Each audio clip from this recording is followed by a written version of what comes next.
Oh, bother.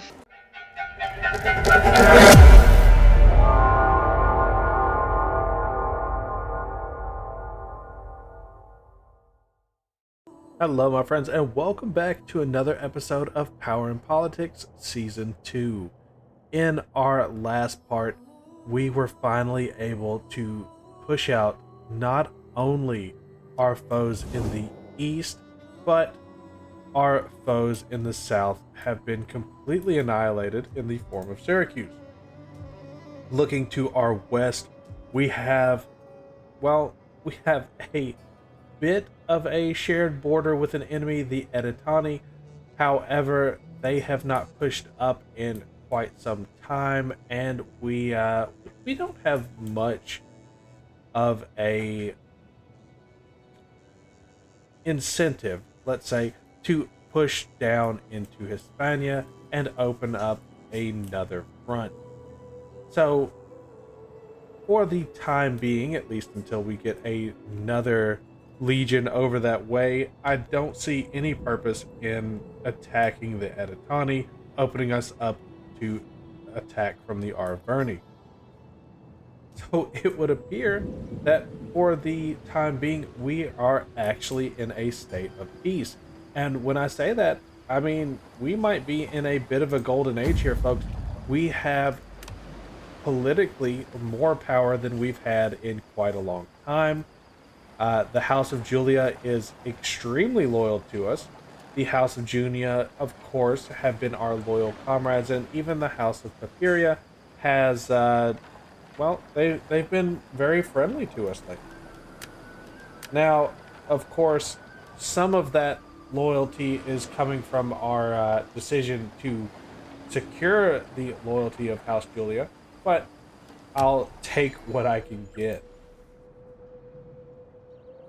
And of course, that means that our leader now, uh, Gnaeus Trianus, is actually overseeing first, um, one of the first periods of somewhat peace that the Republic has endured. And we have quite a bit that we would like to get done.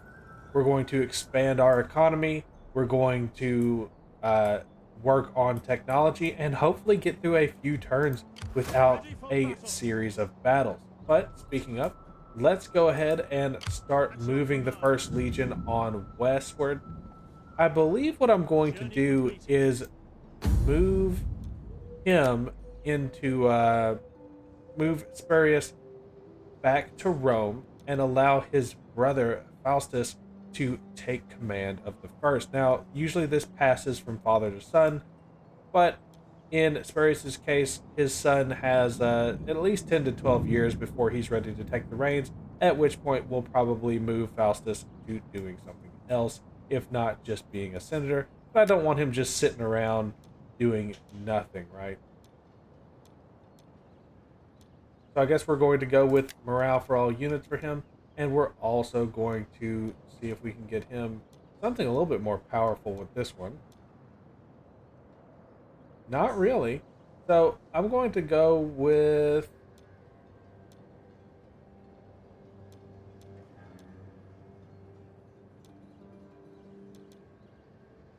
I guess we'll just go with even more morale for all of our units. There you go. And if I'm not mistaken, yes, he has an unfaithful wife, which is what's causing him to have such low gravitas. We don't want our next generation to have low gravitas. We need to do something to fix that. So I'm going to secure a promotion for Spurius. Get him a little bit more gravitas coming in. Because eventually he's going to have to take over from Gnaeus, and that's not going to be good for him when he does. Appius is not much in a position to help us, even though he is one of our greatest generals by far. I'm going to have to give... Actually, I take that back. He is our greatest general by far. He's going to have to start making some moves of his own. In fact, I'm wondering why he's not having children. Is his wife barren, or what's going on? Let's get him some more children here.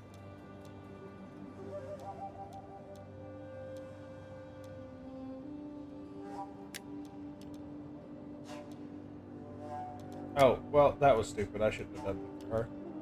Regardless, let's take a look at Metalinius and see what his deal is. We're going to give him a free upgrade. And let's get him married while we're at it. Hopefully it's not... No, they're perfect. Great. I love it. I don't know what a harridan wife is. Mother always said I was too good for you. I love it. Let's see. We'll give that. That's fine. That's all that we've got right now.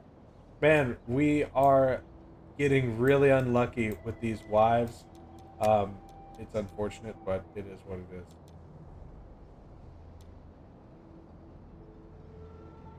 He's got a personal tutor, which should negate her negativity that she's bringing on him.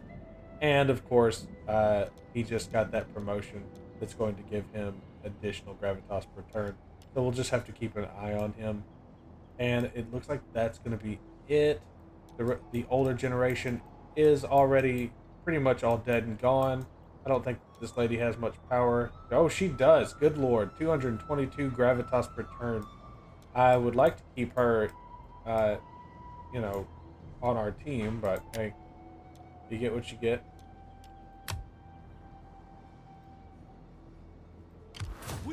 And all that to remind myself that I was going to be replacing this general with his brother.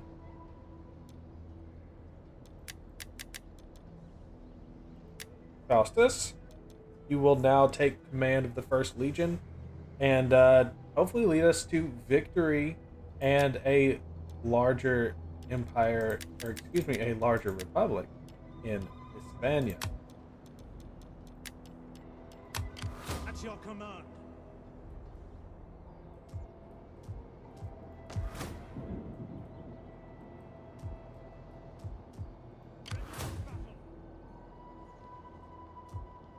Ready for orders.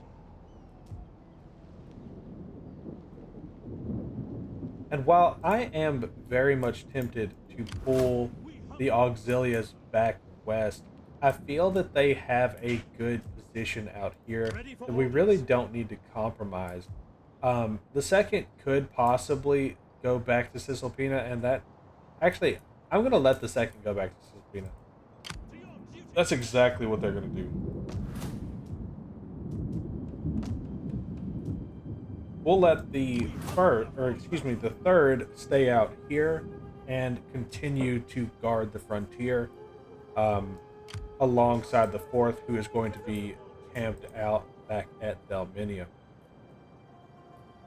We could actually allow the fourth to... Yeah, that's what we'll do.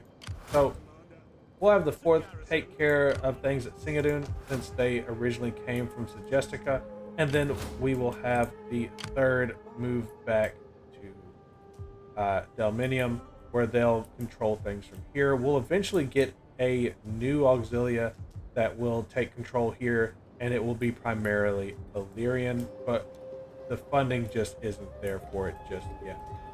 Let's take a look at our technology. We've only got 7 turns before we can get cohort organization going on, and I'm very excited about that, so let's get moving. And of course, you can't end a turn without me forgetting something. Of course.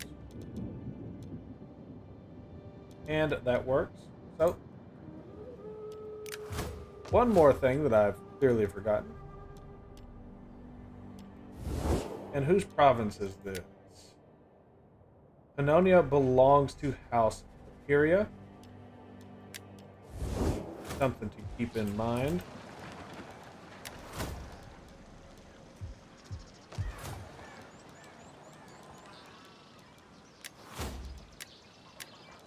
Now, I could secure House Papiria, but if I'm going to lose a house, I'd rather it be them. So what I'm going to do instead is promote public order and cultural conversion, because that is going to be the hardest challenge for us to overcome. Now, continuing on to the next turn, and I didn't realize I controlled a whole extra province that I'm not doing something with, apparently.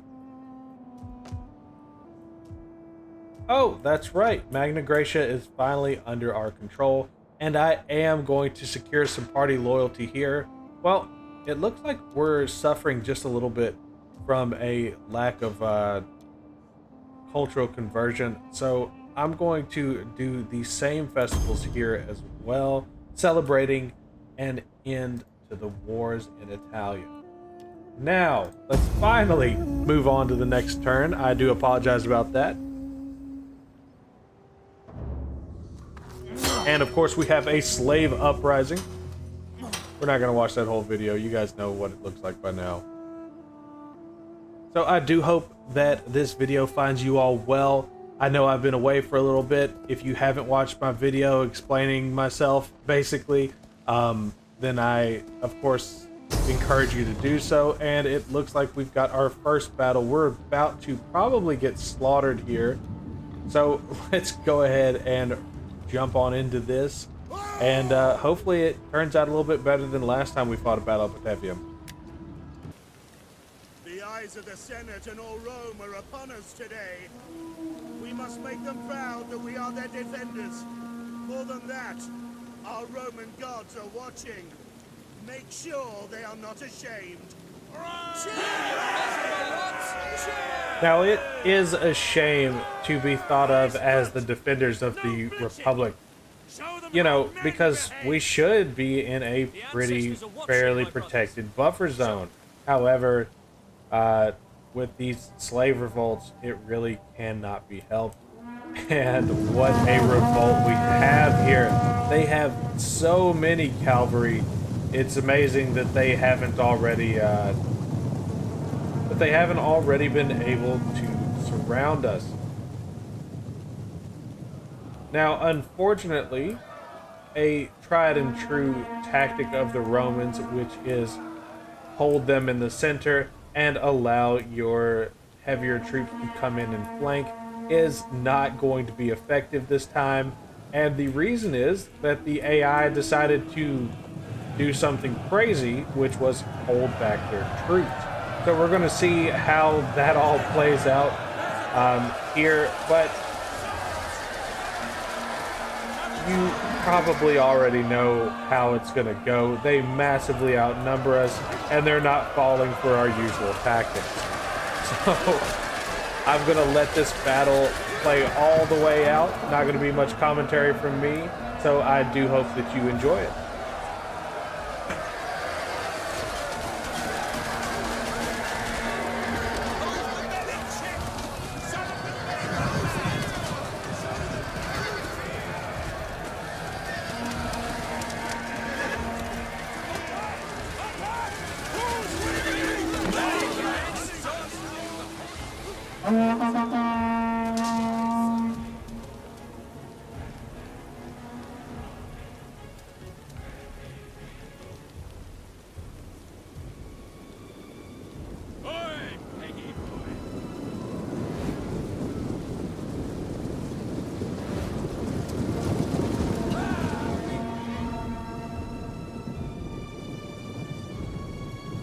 As you can see, they're actually setting up a zone of control. They shouldn't have even been able to see my guys, but I guess they can.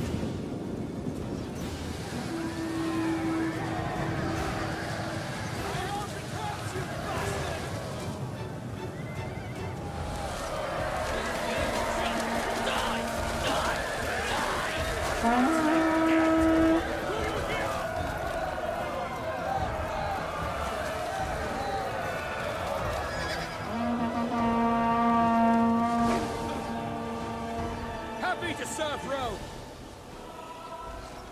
Those swine over there.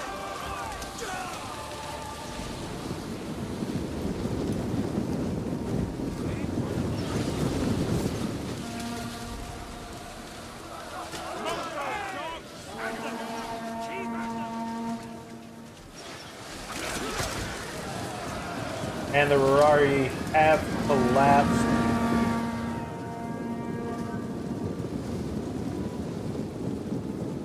And the professional soldiery, realizing only too late that they're not going to be able to get a flanking maneuver, are moving in to try to at least assist the survivors in the center, but how long can these survivors hold out?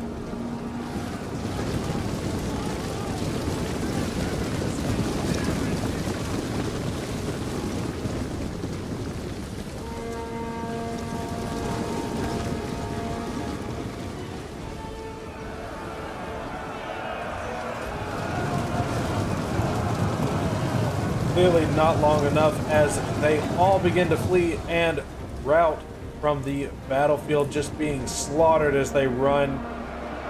And it's too little too late for our forces to come in and save the day. All they can hope for now is vengeance and a good death.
And it looks like the collapse is beginning, so I will see you back on the campaign map.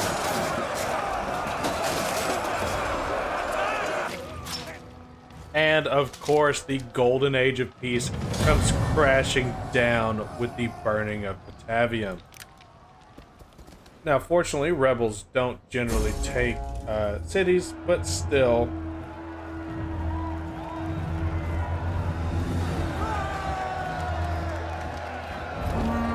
And of course, while this is happening, Rome is celebrating a triumph. Not sure who's getting the triumph.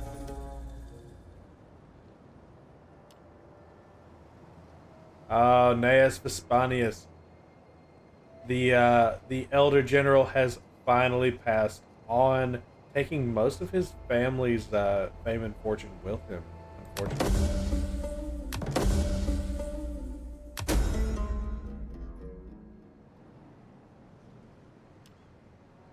And it looks like Melodinas, but I don't know off the top of my head who that is.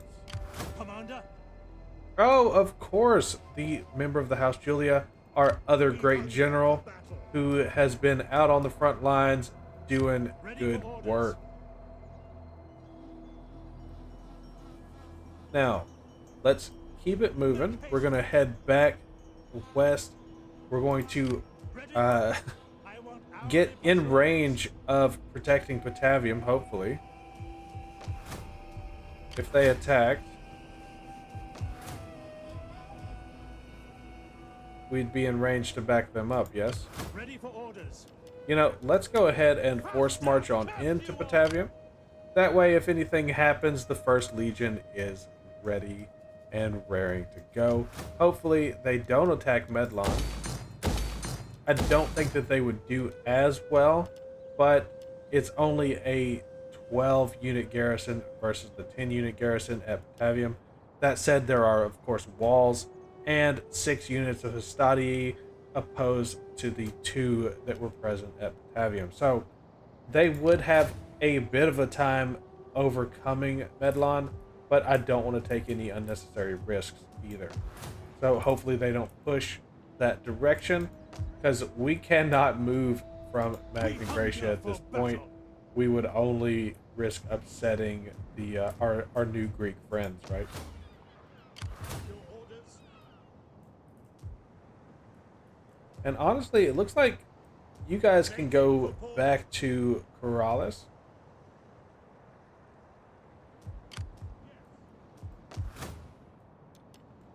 And we've got some investing to do over at Syracuse.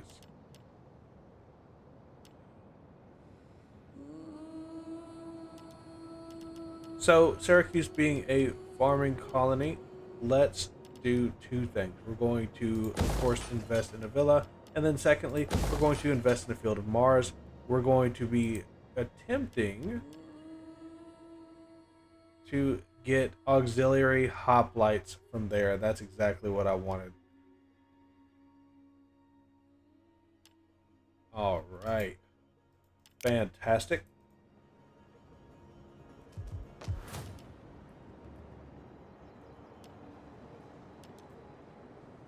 After facing that defeat at Batavium, it is quite the embarrassment for our leader Gnaeus Traianus, but I think that we'll be okay. Crispinus is ready for another promotion, but I actually want to, well, we don't want to give promotions too quickly. That's one thing that I'll never understand. Like, shouldn't promotions just be a standard? I do prefer things how they are in Attila, where you can just assign people to the next higher office, but it's okay.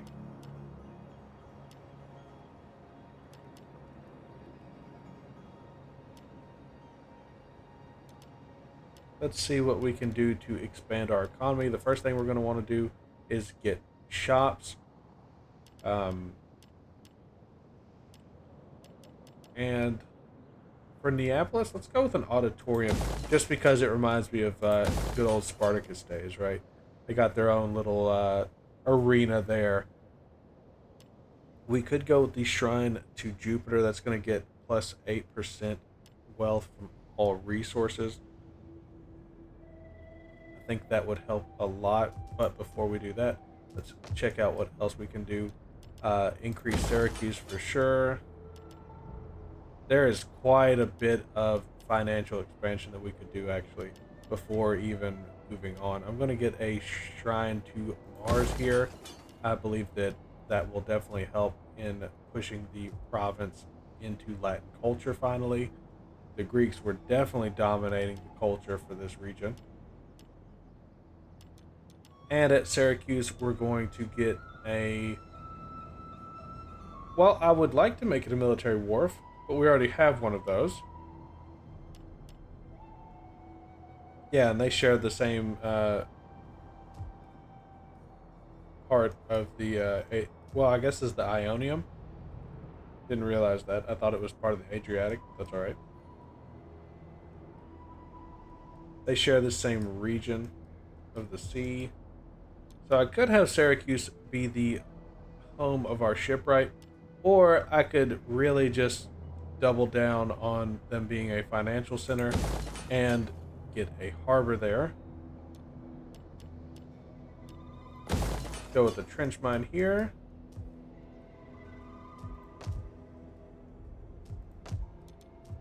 Where else can we invest at? Quite a few places, actually. So let's go with a farm here in Toulouse. Actually, do a herding ground instead. Less food, but we definitely need the need more sources of income. And that's going to be it for finances this time around. And of course, somebody got a promotion without me knowing about it. Or a rank up, excuse me.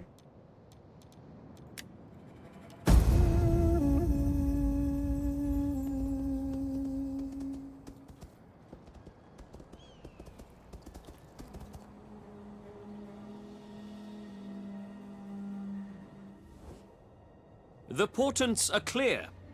A treaty between us would please the gods. I have no wish to offend the gods. It does appear that Athens has broken free of Macedon. Um, it actually appears that the world has broken free of Macedon. They are no longer a faction. Pergamon has taken them out of the picture. And so, yes, I will take a non-aggression pact. Your I people. don't have any ambition into Greece proper right now. I ask you, doing you proper honor, as befits a warrior folk, to be our allies. Come now, be brave. Now, I believe that making friends with them, even a non-aggression pact, would anger the Julia. But you know what? Screw it. Let's do it. I don't want to be worried about or Thracians coming in and attacking us. We on come our to you in eastern front. strength, to speak The words of Editani strength. want a Reply peace then, agreement. with a strength that welcomes peace. And right now, I see no issue with it. Of course, they're going to have to give up some more of the funds. Looks like that's all the funds that they have. Not a trade agreement. I could push in and make them a client state.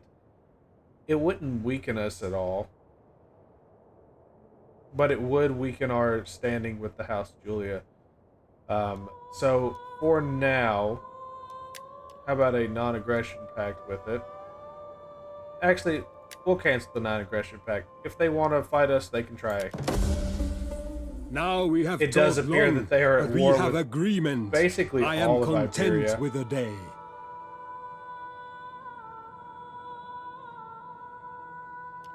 So we'll leave them to it.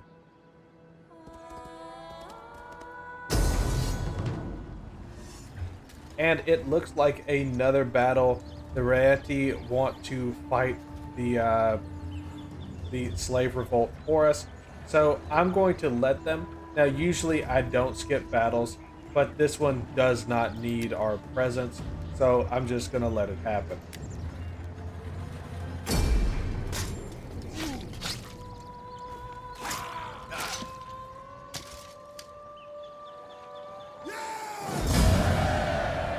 And the slaves shall return to slavery.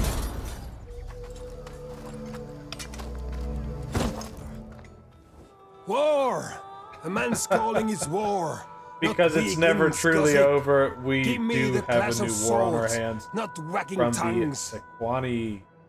They're pretty far up in the north, and there's not really a good means in which to attack them. So what I believe is happening is they want to attack one of our tributaries, probably the Helvetii.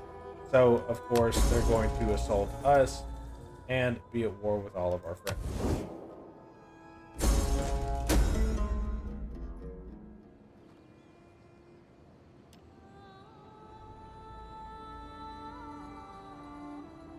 Okay, so we've got a lot of cultures flowing into Roman culture right now, and while I would love to kind of just like focus on pushing them out, I think because we have so many, we definitely want to lower the public order penalty from having those. I think we're taking steps necessary to get that on track. So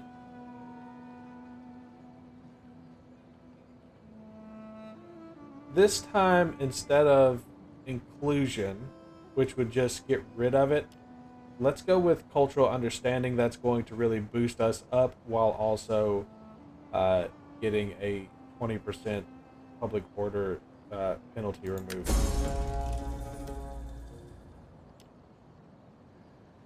One of our ladies has fallen, unfortunately.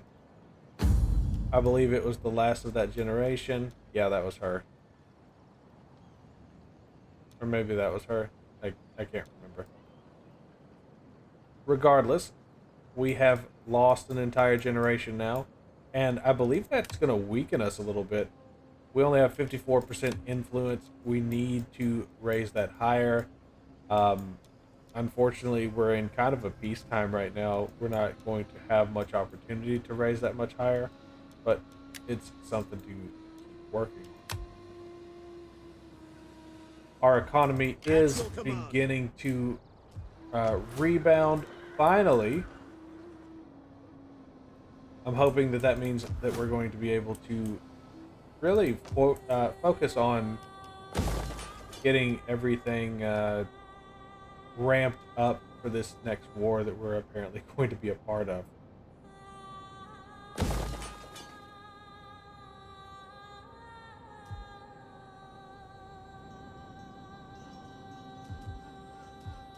Ready for battle. At once. Is that all? It does appear that Magna Graecia could handle Set up the watch.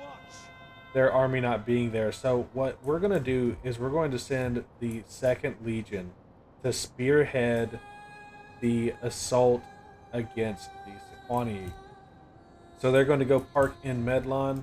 Ready for orders. The 1st Legion is actually going to come back down to Rome since we don't have a reason to go out west.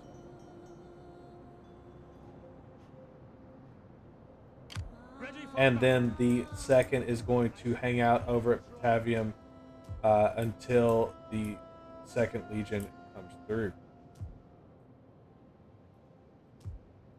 ready for battle. Commander. I do worry about Akink being so close to the border, but oh, and it looks like I should be worried. Apparently, the Aravici have taken a foothold in what is this? I'm not going to pronounce that, but they have taken a foothold just north of us. So the 3rd Auxilia is going to be turning around, going to defend Akink, possibly taking down the Aravici in the meantime. That is going to be something that's going to be coming in the next episode, though, so stay tuned for that. We hunt. At your command. We hunt. And I'm going to also be pulling the 3rd Legion back to Austin. Ready for orders. What do you wish of me?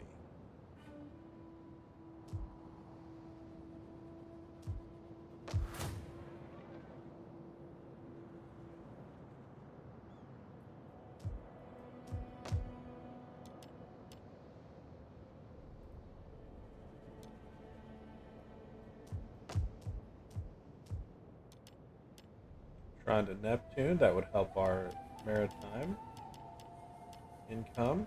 But I think what we need to do is be increasing the town sizes as well.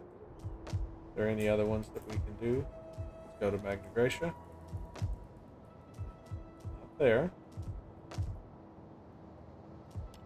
That's going to definitely help our financial situation. Let's see, we have, if we do, I believe we already have a coin maker. Yes, we do, down in Magna Graecia. So, this one is going to be an amphora maker, I believe. Unless I've already gone with that. I believe I'll do amphora here, and then we'll do a jeweler up in which lines up because that's the future region of Milan, I believe. Get another, well, we could do a Field of Mars here, but instead let's go for a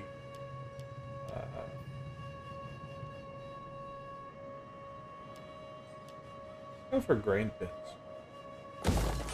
Eventually we're going to push into Macedonia, but that is for a much later part of this campaign. Hopefully a much later part of this campaign, after we've secured more of the west and north.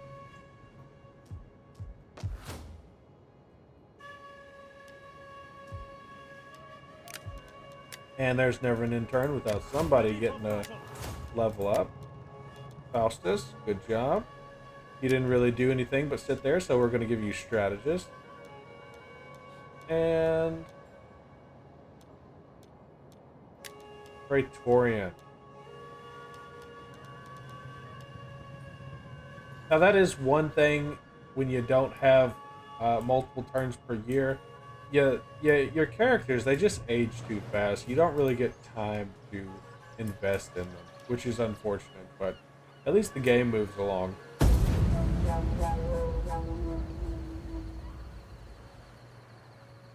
By the flame, I will have my lord's torturers new prepare war special in the South. excruciations. Oh, cowardly Now, one. we've been playing this Until game our of next Will They, meeting. Won't They with the Macieli for a long time, and I'm not going to actually call my allies to war on this one.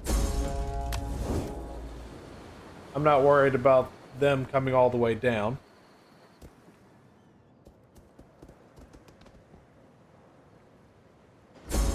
But we are going to have to beef up the House of Furia. So much for our golden age of peace. It was a fun idea while it lasted. But we're going to have to start expanding the military again. Let's get some more auxilia. And then...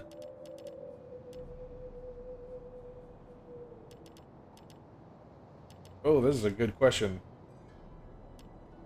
It's been so long since I even worried about the auxiliary down in Carthago that I haven't made time to equip them properly.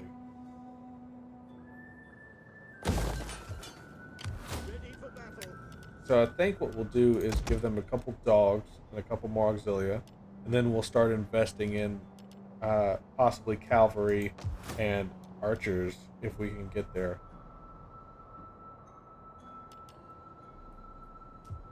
But all of that is going to be for the next episode. So until then, to all my friends, wherever you are, good morning, good evening, and good night. I'll see you next time. If you made it this far into the video, I just want to say thanks for watching, especially to those of you who have been with me since the beginning. I am still having a blast and very much enjoying the formation of this community with all of you. If you have any suggestions for videos you would like to see, please let me know, because I want to make even better content as we continue down this journey together. As always, if you enjoy what I'm doing here and want to support me, then you know what to do. Comment, like, and subscribe. And we'll see you in the next one.